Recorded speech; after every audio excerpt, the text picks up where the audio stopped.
matos. Salut Greg. Salut Alexis. Salut Simon. Salut. Je suis ravi d'être parmi vous aujourd'hui. On a 30 minutes pour parler du freelancing, des collectifs et des intermédiaires. Le thème, c'est trouver sa prochaine mission via un collectif de freelance ou un intermédiaire. Donc Greg, je te laisse te présenter en quelques mots. Ouais, avec plaisir. Déjà, merci pour l'invitation. Donc je m'appelle Greg, je suis un ancien développeur mobile, j'ai fait ça pendant un peu plus de 10 ans et j'ai arrêté le dev il y a 5 ans pour monter historiquement un cabinet de recrutement spécialisé dans les développeurs mobiles. Et ce cabinet de recrutement qui était focalisé sur des profils du coup en CDI a évolué vers des profils en freelance avec le temps. Et avec mon associé Chris Choly, on s'est retrouvés parce que lui faisait aussi cette activité-là de son côté il y a 2 ans et demi maintenant. Donc on a commencé à bosser ensemble sur du placement de freelance historiquement, avant de mettre cette étiquette de collectif, donc Titan, qu'on a créé, qu'on a rajouté à cette activité qu'on avait il y a un peu plus d'un an maintenant. Ok, super intéressant. Et toi Simon ? Et moi, donc, j'ai cofondé Trade Union donc avec mon associé Nicolas il y a 5 ans. Trade Union qui est un cabinet de recrutement spécialisé justement sur le placement de freelance IT. Et donc voilà, ça fait 5 ans maintenant qu'on développe cette activité. Ok, et moi je suis Alexis, je suis freelance chef de projet et je suis producteur du podcast The Freeway sur le freelancing, notamment dans la tech. Alors, une première question que j'ai pour vous deux, c'est un peu au niveau du climat du marché. Parce qu'on entend beaucoup de choses depuis le Covid, comme quoi il y a des hauts et des bas. C'est quoi un peu votre ressenti sur l'évolution du marché ces dernières années en fait ? Je me permets de commencer du coup.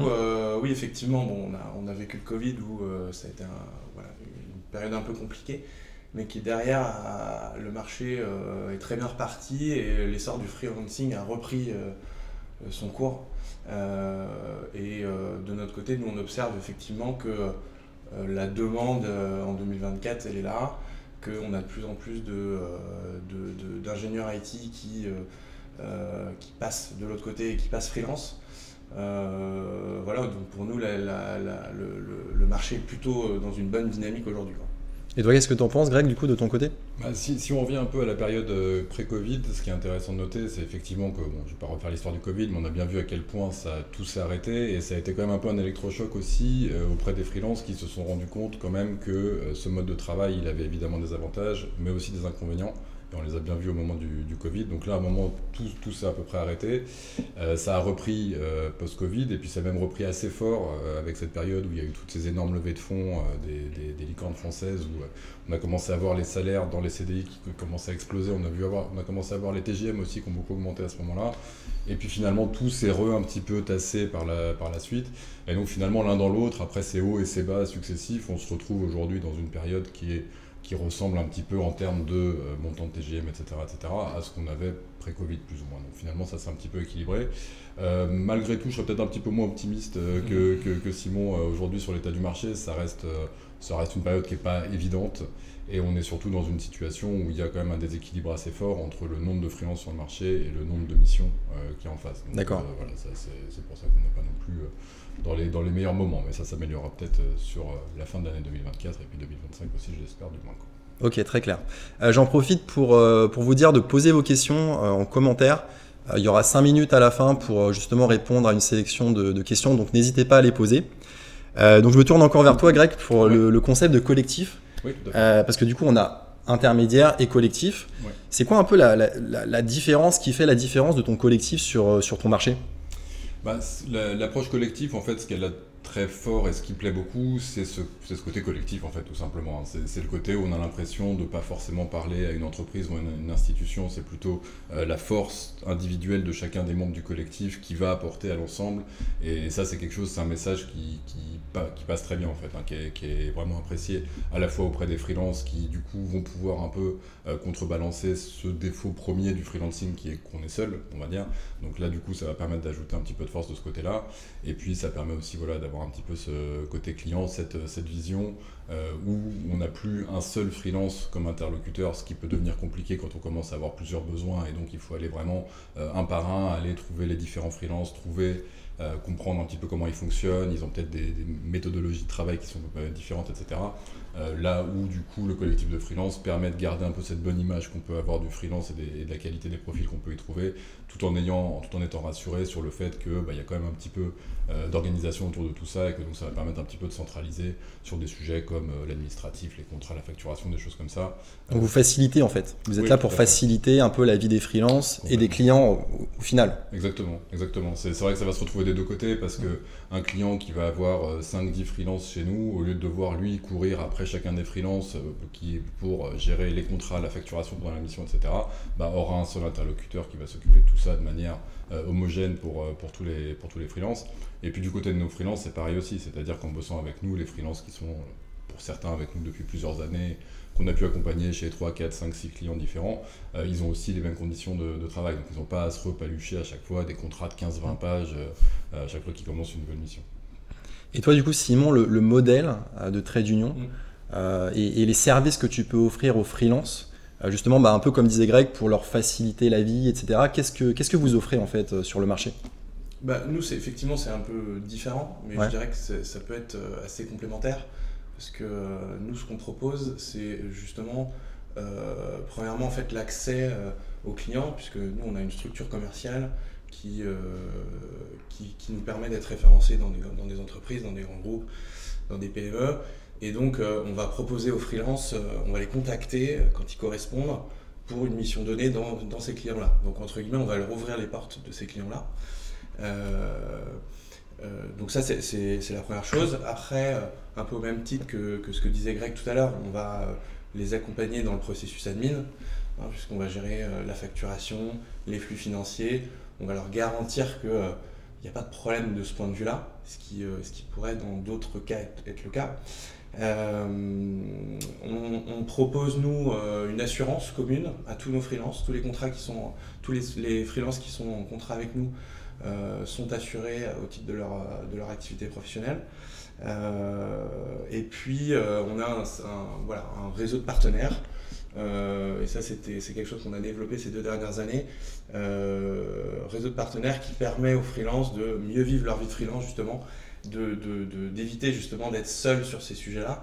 Donc là j'entends les sujets de partage salarial, les sujets d'expertise comptable, les sujets de complémentaire retraite, les banques, on a un partenaire aussi sur la partie garant IMO par exemple. Vous avez un écosystème en fait derrière qui soutient un peu les freelances quoi. Exactement. Et donc ça dans le but vraiment de les accompagner et qu'ils se sentent le moins seuls possible dans leur vie de freelance. Alors j'ai un sujet moi qui est important pour moi, c'est je suis freelance. Je veux rejoindre un collectif où je veux trouver une mission via un intermédiaire. C'est quoi un peu les principaux critères que vous avez de votre côté pour pouvoir sélectionner ces freelances et in fine qu'ils aillent chez vos clients en mission? Alors nous de notre côté c'est assez simple, oui et non. Enfin, on a pris le choix de faire un collectif uniquement de profil tech et de profil senior. Donc il y a déjà un critère premier qui est sur l'expérience, qui va nous permettre tout de suite de filtrer plus ou moins si on prend des gens dans le collectif ou pas. L'autre point qu'on regarde beaucoup, il faut savoir que Chris et moi, donc mon associé et moi, on est tous les deux d'anciens développeurs et on a monté des boîtes après. Donc on a un vrai goût aussi pour toutes les appétences entrepreneuriales. Et on a beaucoup de gens dans le collectif aujourd'hui qui ont monté des boîtes par le passé, qui ont des boîtes en side encore aujourd'hui. Et c'est vrai que ça va être les 2 critères qu'on va regarder, nous, pour faire rentrer des gens dans le collectif, à la fois l'expertise technique, mais aussi cette compréhension entrepreneuriale qui nous semble vraiment primordiale, parce que derrière, c'est des gens qu'on va envoyer bosser chez nos clients, et qu'au-delà de l'expertise technique qui est requise et qui est attendue par nos clients, ils ont besoin, de par cette forme du freelancing, qui est quand même quelque chose où on intervient de manière rapide et où on doit s'intégrer vite dans un écosystème, de comprendre un peu ce qui se passe. Et ça, justement, cette ouverture d'esprit un petit peu de ces projets entrepreneuriaux qu'ils ont pu avoir par le passé, les aide vraiment beaucoup à démarrer vite et à être efficaces très vite dans les missions qu'ils vont prendre. Donc nous, ça va être à peu près ça les 2 gros critères qu'on va regarder pour faire rentrer quelqu'un dans le collectif.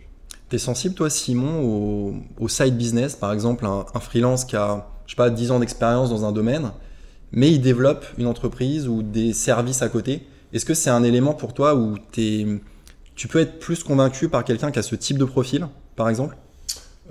Alors, Plus convaincu, oui, c'est toujours bien. Enfin, quand les candidats ont des choses à raconter et surtout qu'ils osent le faire, parce que tout le monde a des choses à raconter, mais je pense que c'est très important de parler de ce qu'on fait dans la vie.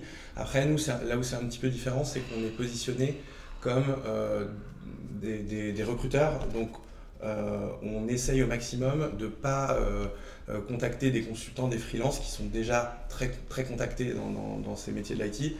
On les contacte uniquement si on a des opportunités. Donc c'est comme ça que le process, pour répondre à ta première question, va se faire chez nous. C'est que on a un besoin, on a des compétences, et là on va leur proposer l'opportunité. On ne va pas les appeler, on évite de les appeler pour rien, juste pour prendre de l'info, parce qu'on s'est rendu compte que c'était pas très apprécié et ça nous paraît pas très qualitatif. D'accord. Alors il y a une question, moi je suis moi-même freelance, et parfois c'est vrai que les intermédiaires, les freelances n'ont pas une très bonne image. On se dit finalement ils me prennent une commission sur mon TJ, bon parfois c'est 5, parfois c'est 15, parfois on ne connaît pas la marge qui est prise par l'intermédiaire. Et finalement, c'est quoi un peu par exemple ta réponse Simon par rapport à un freelance qui te dit en fait je vois pas l'intérêt de ces 10-15% de marge que vous prenez? Ce que je réponds, ce que je vois surtout par rapport aujourd'hui aux 70 freelances qui sont en mission via Trade Union, c'est que lorsqu'on est transparent avec eux, lorsqu'on les accompagne au maximum sur la partie juridique, qu'on fait bien notre travail et qu'ils sont dans un confort pour démarrer et vivre leur mission, ce dont je me rends compte, c'est que on a plutôt des bons retours. Et on essaie justement, on est conscient de ce truc-là un peu, où on n'a pas une très bonne image, etc. Moi, je remarque que quand on a bien travaillé, on n'a pas ce retour. Donc, je crois que c'est important, effectivement, tu l'as dit, d'être transparent, notamment sur les marges. C'est ce qu'on fait. C'est important de leur proposer plus que juste « Ah, je t'appelle, j'ai une mission et je vais prendre une commission sur ta mission ». Après, comme on est transparent sur nos marges, on sait aussi l'expliquer. Nous, on a une équipe de 15 personnes. On fait un gros travail commercial pour rentrer chez les grands comptes, les PME, les startups. Trouver les leads et les référencements, j'imagine. Trouver les missions, etc. Et alors peut-être que les gens ne s'en rendent pas compte, mais c'est un gros boulot, quoi. C'est un gros boulot. Et du coup, moi, j'ai pas de problème à parler des marges et à assumer que nous, il faut qu'on fasse vivre l'entreprise. Et que du coup, oui, il y a des commissions et c'est normal parce que sinon, on ne pourrait pas proposer tout ça, quoi. Voilà. Et toi, Greg, on parlait des leads commerciaux, c'est un peu le nerf de la guerre. Qu'est-ce que tu penses de cet esprit de transparence par rapport justement au business, aux leads qui sont générés, au taux de commission? C'est quoi un peu la politique, la philosophie plutôt Oui, on est assez détendu là-dessus. Alors déjà, pour revenir sur le sujet global de l'intermédiaire, en France, c'est un domaine qui est extrêmement mal vu. Je crois que notre type d'intermédiaire, c'est les agents immobiliers. Je crois que c'est la profession numéro 1 la plus détestée en France, un truc comme ça. Enfin, il y a quelque chose qui est quand même assez dramatique là-dessus. Donc il y a une mauvaise image des intermédiaires de manière générale, et c'est pas pour rien non plus. C'est-à-dire qu'un intermédiaire ne sert à rien dans l'absolu. C'est-à-dire que la finalité de ce qu'on va pouvoir mettre en place nous, en tant qu'intermédiaire aurait pu se faire sans nous. On n'est pas un élément indispensable de la chaîne. Un freelance peut trouver une mission sans intermédiaire. Maintenant, on est des facilitateurs, c'est-à-dire qu'on va aider justement à ça. Et sur les questions de marge et de pourquoi il y a une marge, etc., on n'a pas trop le sujet de notre côté parce qu'encore une fois, on bosse avec des freelances qui sont que des freelances seniors, d'une part, donc ça fait longtemps qu'ils sont à leur compte, ils sont freelances, donc ils sont entrepreneurs, ils savent ce que c'est que de faire tourner une boîte et ils savent aussi quelle est la valeur qu'on a quand on apporte une mission. Je l'évoquais tout à l'heure, la période elle n'est pas non plus follissime et dans le monde du freelancing, il y a quand même beaucoup de freelances qui sont en recherche de mission et donc du coup, ils sont tout à fait au courant qu'il y a un coût à trouver cette mission. Et ils sont tout à fait OK pour que ce soit mis en place. Alors évidemment, après, il ne faut pas que ce soit des montants délirants. C'est sûr que si tu factures 800 balles et qu'un client et que tu refactures et que tu reverses 400 à ton freelance, non, là, il y a quelque chose qui ne va clairement pas. Ce qui peut exister, hein. Il y a des marges parfois qui sont de cet ordre-là. Oui, ce qui peut exister. Ouais. Et puis alors, ça existe dans des situations où effectivement, le sujet ne va pas être abordé et où il va y avoir une opacité énorme au milieu de tout ça. Voilà, nous c'est pas le cas, il n'y a pas de raison que ça prenne des dimensions aussi aberrantes, mais on n'est pas gêné à ce sujet-là. La plupart des free qui sont en mission avec nous sont au courant de combien on les refacture derrière. D'autres le savent pas, et quand ils le savent pas, c'est juste parce qu'on n'a pas eu l'occasion de mettre le sujet sur Ouais. la table. Mais C'est pas un souci de transparence, quoi. Non, c'est pas pour planquer les trucs, et de toute façon, on voit quand même, quoi qu'il en soit, il y a une discussion avec le freelance aussi pour son TGM. Donc il arrive des cas de figure où effectivement, s'il y a une mission qui est bien, mais que le budget de la mission est un petit peu serré, nous on va réduire un petit peu notre marge, et puis des fois il nous arrive aussi de demander au freelance de baisser un petit peu son TGM pour que ça passe. Et puis tout le monde s'y retrouve, et au final tout le monde est content. Donc c'est pas un sujet qui nous pose problème. D'accord. Ça, on va dire, quoi. Et il y a peut-être beaucoup de gens en CDI qui nous regardent.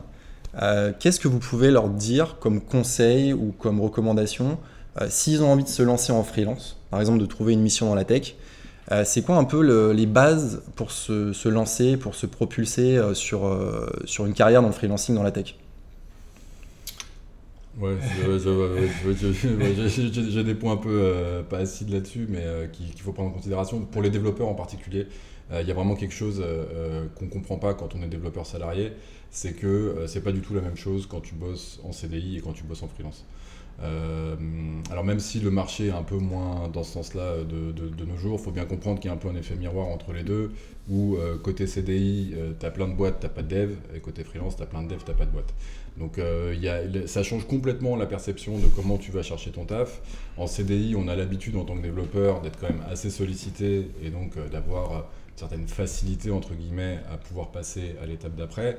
Quand on devient freelance, c'est plus du tout comme ça. On a beau bosser sur des sujets similaires, dans des boîtes similaires, etc., mais le modèle étant différent, ça inverse complètement la tendance.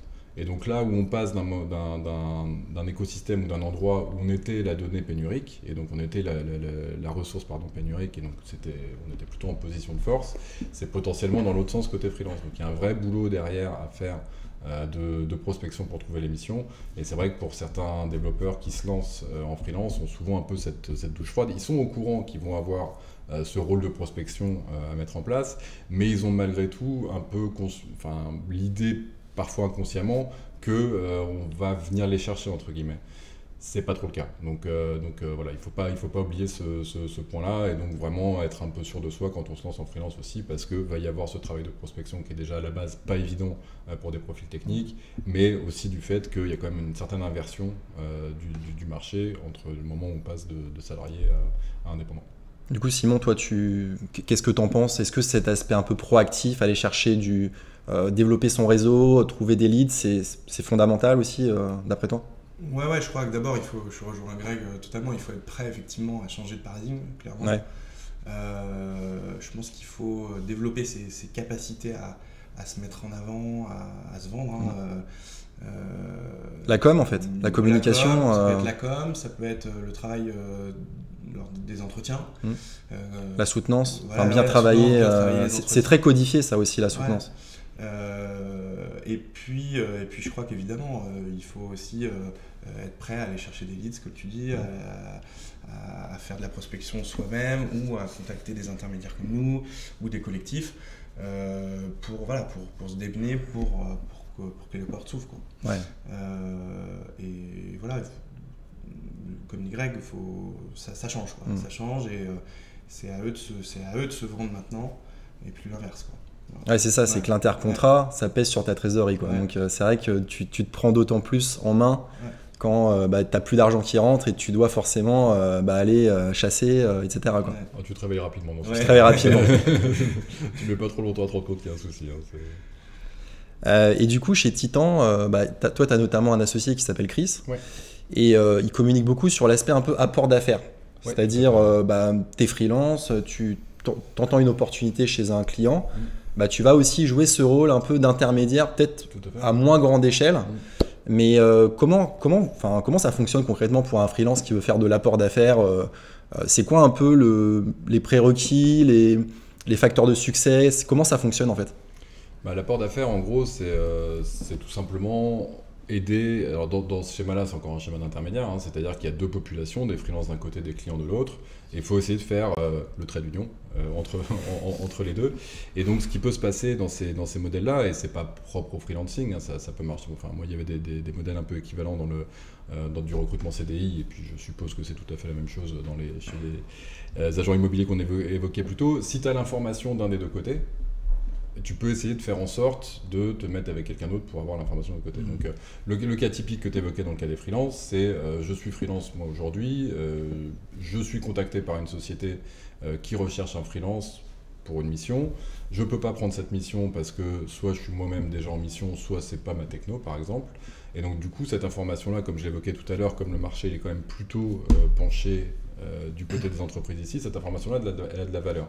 Donc tu peux essayer de la transformer pour la monétiser, faire de l'apport d'affaires, et donc en fait trouver, soit par toi-même, soit par un autre intermédiaire, un freelance qui va pouvoir bosser sur cette mission-là, et du coup tu te positionnes entre les deux et tu prends une petite commission au passage d'apport d'affaires justement, tout simplement. Donc c'est ça un petit peu le fonctionnement global de ce modèle-là. Donc l'important en gros c'est d'avoir l'information d'une mission qui est disponible quelque part et sur laquelle et que tu vas pouvoir redispatcher à quelqu'un de ton réseau.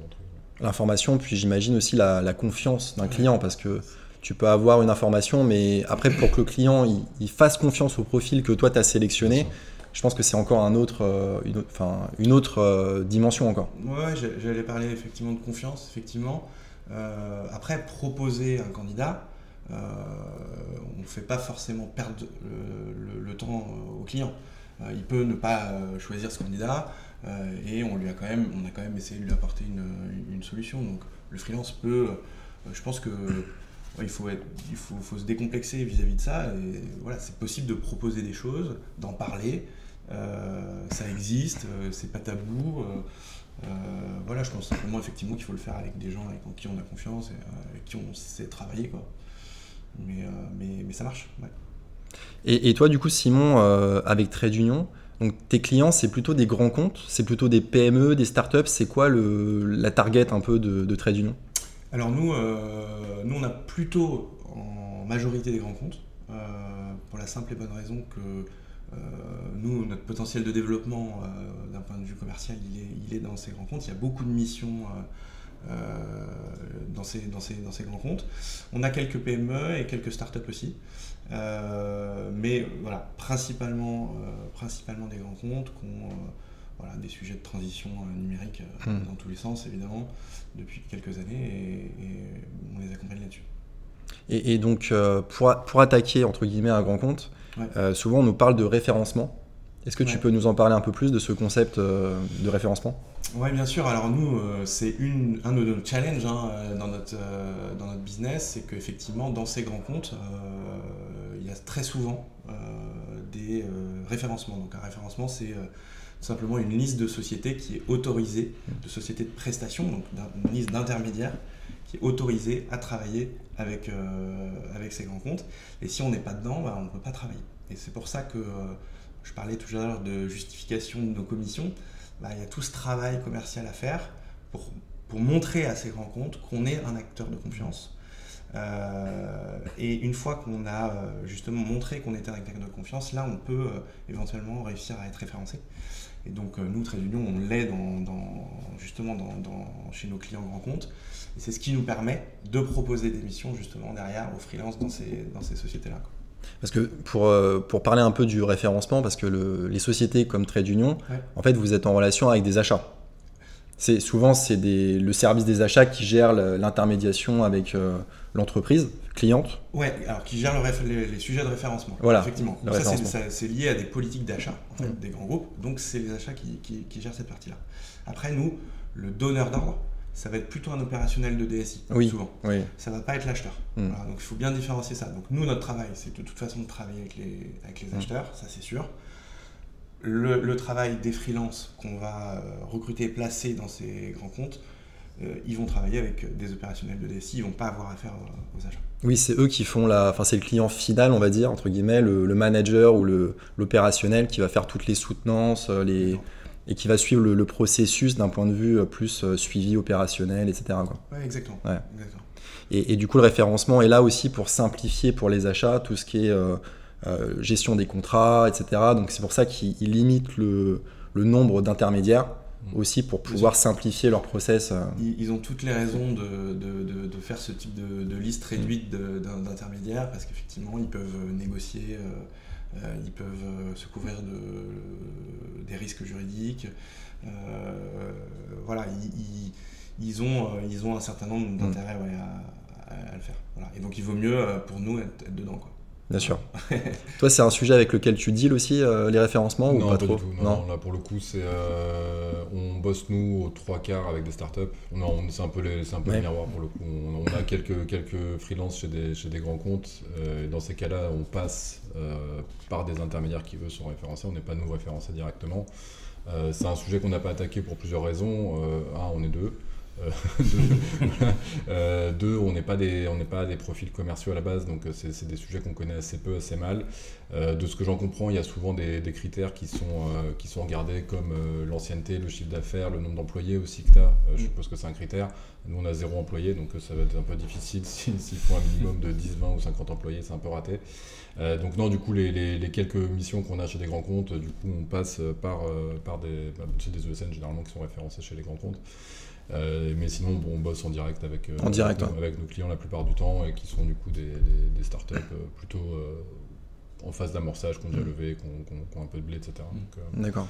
Voilà, mais c'est un sujet qui est passionnant, je trouve, cette question du référencement, etc. Mais c'est vrai que c'est un domaine qui est assez spécifique, dont il faut connaître les codes. Les grosses boîtes, c'est assez particulier aussi, et c'est vrai que nous, c'est moins l'écosystème dans lequel on évolue, quoi. C'est une des raisons aussi, je trouve, Greg, que les collectifs et les intermédiaires ne sont pas forcément à opposer. On est plutôt sur un truc où le besoin en face, il n'est pas tout à fait le même. Et c'est important, je crois, à souligner, quoi. Oui, c'est vrai, je suis d'accord. Ouais. C'est vrai qu'il y a cette différence de cible un petit peu qu'on a derrière qui nous distingue, quoi. Et moi, j'ai une question aussi en termes de perspective de carrière. Parce que quand on est en CDI, souvent, on nous vend toute une palette d'avantages, de formations, de perspectives, etc. Pour un freelance qui se spécialise dans la tech, c'est quoi un peu les schémas que vous pouvez voir, vous, de votre côté? Est-ce que c'est l'hyper-spécialisation qui peut faire l'évolution, ou est-ce qu'il y a d'autres schémas qui peuvent se produire dans le freelancing également? Ouais, la spécialisation, c'est la première piste, de toute façon. Alors, je parle bien de profil tech, qui généralement... Le schéma un peu classique du profil tech comme ça, c'est quelqu'un qui a exercé déjà quelques années en tant que salarié sur une techno-donnée, ça peut être sur du dev, front, back, ce que tu veux, et qui, après avoir acquis une certaine expérience technique, se sent suffisamment à l'aise techniquement dans son métier pour se dire ok, maintenant je vais essayer de l'exercer différemment, donc plus sous forme de salariat, mais sous forme de freelancing. Et après, une fois que cette personne-là a attaqué ce chemin-là, va généralement continuer dans son expertise. Parce que le problème derrière, c'est que s'il veut changer d'expertise, c'est certainement pas ça que les clients recherchent. C'est-à-dire que justifier... alors, on est à une époque où la reconversion professionnelle, c'est quelque chose de très répandu. Mais quand on pense reconversion professionnelle, on pense à un boulanger qui devient trader. On pense à des trucs qui sont vraiment très extrêmes. Mais même en restant au sein de la tech, ça peut être très particulier. C'est-à-dire que si tu as exercé 10 ans en tant que développeur iOS et que demain tu veux faire du développement back-end, en fait, ça va être un peu compliqué. Même si tu restes dans la tech, évidemment, tu vas avoir des qualités, des compétences qui vont avoir de la valeur dans cette nouvelle voie. Mais, et en particulier chez les freelances, c'est pas ce qui est recherché. Donc c'est quelque chose, typiquement, ça c'est quelque chose qui est plus facile à faire dans le monde du salariat que dans le monde du freelance, parce que dans le monde du freelance, on va te demander vraiment d'être opérationnel day one sur ta techno. On n'est pas là spécialement pour investir sur toi en tant que personne, en tant que client. Je suis là pour que tu viennes résoudre les problématiques que j'ai. Donc la spécialisation, ça reste... c'est peut-être un des mauvais côtés du freelancing aussi, c'est que ça t'oblige un petit peu à rester dans cette même voie-là. C'est un petit peu plus difficile d'en sortir. Par contre, l'autre chose que permet le freelancing là-dessus, et qui pour moi est vraiment hyper intéressante, c'est le côté entrepreneurial. C'est-à-dire que le fait d'avoir une société, alors en tant que freelance, tu as une société dont l'activité est assez simple finalement, parce que généralement, tu signes un contrat avec une entreprise dans laquelle tu vas bosser 6 mois, 1 an, pour certains 2 ans. Il y a des freelances qui sont vraiment sur des missions très longues. Donc finalement, ta notion d'entrepreneuriat est quand même assez simple. Tu mets une facture par mois, tu as un seul contrat, c'est quand même assez léger. Mais malgré tout, ça te met quand même un petit peu la puce à l'oreille de « Ah bah oui, en fait, j'ai une société, j'ai une structure, je peux facturer ». Et puis comme tu maîtrises ton temps aussi, parce que c'est toi qui vends tes jours, donc quand tu as envie de faire un break, c'est toi qui le décides, tu commences à entreapercevoir des possibilités de monter d'autres choses à côté, d'autres opportunités, d'autres business, etc. Donc je dirais, si ta question c'était plus sur les perspectives d'évolution, sur le domaine technique dans lequel tu es, le freelancing va avoir tendance à t'inciter à rester vraiment sur les rails dans lesquels tu es et à vraiment te spécialiser. Ce qui peut être très très bien, hein, ce qui est vraiment aussi, quand tu deviens vraiment expert sur une techno ou un truc donné, tu vas pouvoir intervenir sur des missions extrêmement intéressantes, faire monter ton TJM, etc. Mais tu auras quand même un peu un plafond de verre, mais ça t'ouvre aussi les œillères sur le fait que maintenant tu as une structure légale qui est disponible, qui peut te permettre aussi de faire d'autres choses. Voilà, c'est plus ça aussi que ça va souvent, qui va souvent titiller les freelances. Et puis dernier point là-dessus, t'es pas bloqué dans le freelancing quand tu es freelance. Tu peux revenir dans le salariat aussi. Et c'est vrai que ces dernières années, j'ai vu pas mal de freelance endurcis qui avaient 5, 10, 15, 20 ans même pour certains de freelancing dans les pattes et qui sont revenus sur du modèle salariat parce que la mission, l'entreprise et le projet proposé en salariat à ce moment-là leur correspondaient. Donc c'est pas non plus un chemin sans retour. Et toi Simon, c'est aussi ça que tu fais comme constat, c'est le TJM que tu peux aussi demander dépend de ta capacité à justifier ton positionnement et ta spécialisation peut-être ? Ouais, il faut faire attention effectivement à son positionnement. Si on parle de positionnement par rapport à son niveau d'expertise, effectivement c'est important. Je crois que pour revenir sur ce que disait Greg, il faut aussi en tant que freelance, on est obligé de se mettre à jour soi-même, de regarder, de faire de la veille, etc. Parce que, on l'a bien vu ces dernières années, il y a eu une certaine techno qui était très en vogue pendant 2-3 ans. Et puis petit à petit, les 2-3 suivantes, plus trop. Et donc je crois qu'encore plus en tant que freelance, je parle sous couvert de consultant comme Greg, mais encore plus en tant que freelance, il faut faire gaffe à ça, quoi. Donc il y a la solution de devenir expert de son domaine. Et puis je crois qu'il y a aussi la solution quand même de manager aussi, de devenir... pour un dev encadrant en tout cas, petit à petit. CTO freelance ou des choses comme ça. Ouais. Il y a cette voie-là aussi. Donc je pense qu'il faut faire attention justement à la veille, c'est important pour être sûr de se laisser des portes ouvertes et évoluer parce que ça va vite, quoi. Il reste 5 minutes, c'est le temps des questions-réponses. J'ai récolté quelques questions. On en a un petit peu parlé, mais c'est que des métiers de l'IT, pas de digital. J'ai cru comprendre qu'il y avait quand même des opportunités de part et d'autre un peu plus larges que l'IT. Dans l'absolu, oui. Alors nous, côté Titan, on va vraiment se focus sur de la tech, donc du dev pur et dur, de la data, DevOps, des sujets comme ça. Pas de PO, pas de UX. On en a 3-4. Donc un petit peu à la marge. Un petit peu en renfort à la marge, mais c'est vrai que notre expertise et ce pourquoi nos clients viennent nous voir au départ, c'est vraiment l'expertise purement tech. Donc les autres métiers, je les connais un petit peu moins. D'accord. Et côté TDU ? C'est un peu pareil, on est vraiment positionné sur les métiers, des métiers tech, donc dev, infra, cloud, DevOps, data. Et nous, en revanche, on fait pas mal de produits aussi. Voilà. Ouais, donc quand même des profils un peu hybrides qui comprennent bien la tech, mais il y a une notion un peu de compréhension business aussi, quoi. Ouais, exactement. Mais c'est vrai que bien souvent, on est quand même comme on est positionné assez tech, même les PO sont des profils ingénieurs. Des PO un peu tech. Ouais. Exactement. C'est des gens qui ont été dev. Souvent, hein, je fais pas une généralité, mais c'est le cas dans la plupart des cas. D'accord. Deuxième question de Aristide. Hello, je suis développeur web. J'aimerais savoir si les freelances doivent être forcément en France. Je suis en Afrique. Non, dans l'absolu, on a des freelances qui ont des sociétés à l'étranger. Donc, ils peuvent être en full remote, par exemple, travailler... Dans notre cas, full remote, c'est 90% du temps. Donc oui, la question de la localisation géographique, ce qu'on va plus regarder, c'est la time zone, en fait. C'est-à-dire qu'effectivement, à partir du moment où t'es pas dans les bureaux du client, que tu sois à 50 km ou à 5000 km, ça change pas grand-chose. Ce qui va changer la donne, c'est si tu as un décalage horaire de 2, 3, 5, 10 heures par rapport à ton client. Là, c'est compliqué. Donc, nous, on a quelques freelances qui sont, dont la structure est étrangère. Alors, j'ai une autre question, peut-être en quelques mots. C'est quoi la différence fondamentale entre un cabinet de recrutement, une ESN et un collectif de freelance ? C'est vrai qu'on a du vocabulaire qui se ressemble un peu. Et au final, il y a des spécificités quand même. Donc, c'est quoi un peu le... Alors, je pense que le cabinet de recrutement, on parle donc d'agence de freelance dans notre cas, hein, c'est l'intermédiaire. Donc l'intermédiaire, nous, on va positionner uniquement des freelances, des indépendants, on va être chasseur de tête de freelance en fait. Hein. L'ESN, elle va salarier des consultants, à l'inverse, c'est-à-dire que salarié en interne, avec pour elle une problématique de toujours être en mesure de proposer des missions aux consultants qui sont salariés chez elle. Et limiter les intercos aussi. Et donc limiter son interco. Ouais. Donc, voilà. Et puis le collectif, voilà Greg. Le collectif, on a vraiment une structure qui est beaucoup plus légère dans la mesure où on est généralement dans la plupart des collectifs. Alors Titan c'est un cas particulier parce qu'on a un gros collectif. Les collectifs de freelance habituellement c'est quand même des structures qui sont plus petites. Ça va être 4, 5, 8 personnes qui vont se regrouper comme ça et qui sont tous des profils experts de leur domaine, pas forcément technique en l'occurrence.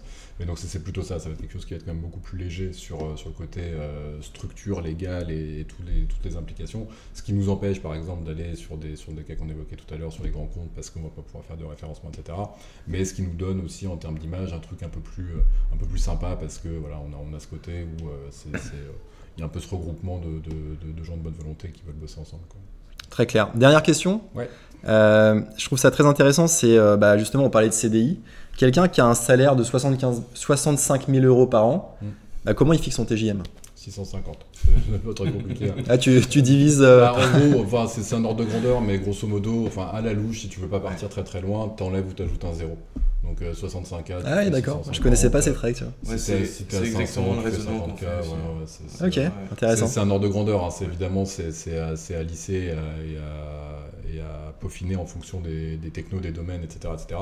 Mais pour te donner un ordre de grandeur à la louche et avoir quelque chose qui n'est pas complètement aberrant, t'ajoutes tout en un zéro. Bon, merci Simon, merci Greg. Merci à tous d'avoir été présents et d'avoir posé vos questions.